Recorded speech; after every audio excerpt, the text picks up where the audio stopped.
All right, let's talk about something that affects literally half the people on Earth, but is still so often shrouded in mystery: menopause. Now, it's not just some kind of ending, it's a really powerful biological shift. And understanding it, well, that's the key to navigating it. So let's dive right in. Hot flashes? Brain fog? Sound familiar? That feeling when a wave of heat just washes over you out of nowhere? Or when you're searching for a word that's right on the tip of your tongue? You are definitely not alone, and no, you're not imagining it.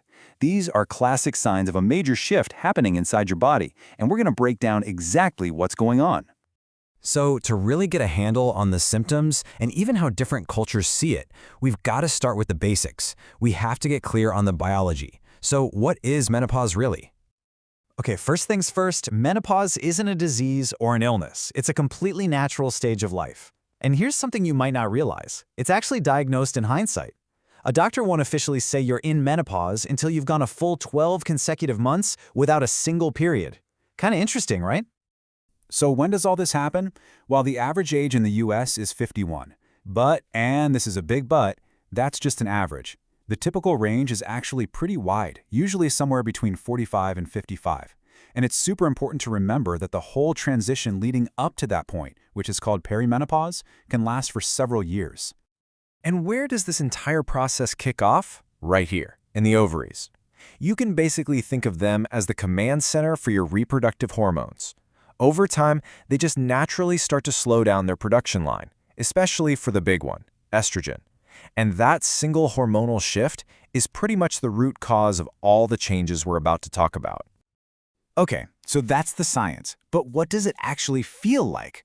I mean, when most people hear the word menopause, they immediately think of hot flashes. But honestly, that is just scratching the surface. Those hormone shifts we just talked about can affect your body and your mind in a whole bunch of surprising ways. On the physical side of things, yeah, hot flashes and night sweats are definitely at the top of the list. But that drop in estrogen affects a lot of other stuff too. It can lead to things like vaginal dryness, changes in how often you need to, use the restroom, and even those random aches and pains in your joints and muscles. A lot of women also notice their skin and hair getting a lot drier. And the effects are absolutely not just physical. These hormone changes can seriously mess with your sleep, especially when night sweats are waking you up. They can also impact your mood, maybe making you feel more irritable. And then there's the famous brain fog, that feeling where you just can't quite focus or pull up the right word. Let me tell you, that is a very real and 100% valid symptom of this transition. With so much going on, it's really no surprise that a ton of myths have popped up around menopause over the years. So you know what? Let's take a minute to do some myth-busting and set the record straight. Let's tackle the big one right out of the gate. There's this huge fear that menopause means your sex life is just over. Well, that is absolutely a myth. Now, is it true that physical changes can create some new challenges? Yes.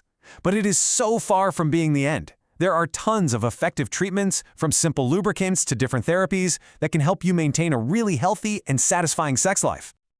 Okay, this next one might be the most damaging myth of all. It's the idea that you just have to suffer in silence and tough it out. That is just not true. The single most important takeaway here should be that help is available. There are so many ways to manage symptoms and improve your quality of life, from medical options to lifestyle changes to support systems. You do not have to just grit your teeth and bear it. Okay, so we've covered the biology, the symptoms, and we've busted some myths. But the story really doesn't end there. In fact, for so many people, this is where a whole new chapter starts. And it's a chapter that can bring a surprising and very welcome new sense of freedom. Seriously, think about it for a second. First off, no more periods. That means no more cramps, no more buying tampons and pads. With that, you also get to say goodbye to PMS and those monthly mood swings. There's also freedom from worrying about contraception. And when you put all that together, it frees up so much mental and emotional space to focus on your own goals, on yourself. Now, let's talk about something that is truly fascinating. Is the experience of menopause the same for everyone all over the world? Not even close. It turns out that our culture, our beliefs, our diet, our whole perspective on aging can actually change the reality of this transition. This comparison right here just says it all. In the US, we often treat menopause like a medical condition, a loss of youth, and hot flashes are the #1 complaint. But in Japan, their experience, which they call konenki, is seen as a natural stage of renewal. And get this, Japanese women report way fewer hot flashes. Their most common symptoms are things like stiff shoulders and headaches. Researchers think a huge part of this could be their diet, which is high in soy, and a cultural respect for aging that's just different. In this quote, it just captures the potential of the stage of life so perfectly.